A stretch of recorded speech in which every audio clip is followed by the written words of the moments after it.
Veste kaj, po mojem vi tega intervjuja sploh niste pogledali. Niti 20% ne. Ker če bi ga pogledali, bi videli, da se niso nič tako zelo zgrešenega pogovarjala.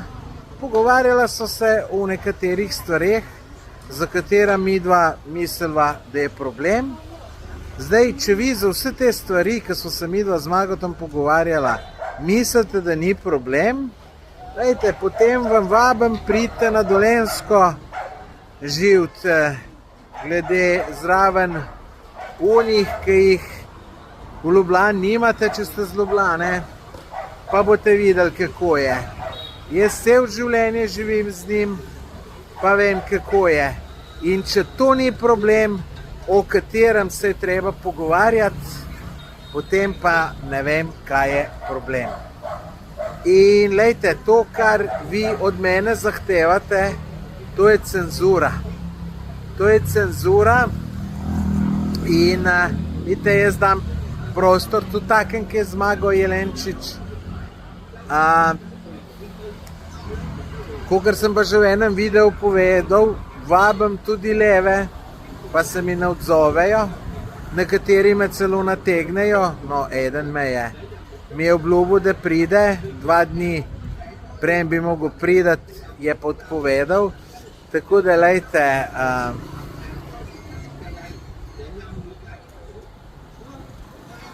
ni mi všeč, da me hočete cenzurirati, no, ker cenzura ne prinese nič dobrega. Če bi toliko zgrešen bil najem pogovor, potem ne bi bilo toliko komentarjev, da sva imela vsaj približno prav, kakor jih je. Tako da, lejte, pogledajte si intervju do konca. Čisto pravico imate drugače misliti. Jaz vas nič ne prepričujem, ne? Ampak dajte v komentar napisati, zakaj mislite, da se midva motiva, da vse to, kar so se midva pogovarjala, da ni problem, ne? Pa tudi mislim, da so se zelo spoštljivo pogovarjala, ne?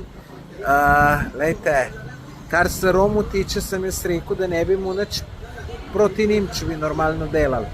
In to se tudi Zmago strinjal, tako kot je, pa ne more biti. Kaj pa vi mislite, dragi gledalci, napišite v komentar, naročite se na moj kanal, všečkajte pa pogledajte od Zmagota intervju, imate link spodaj.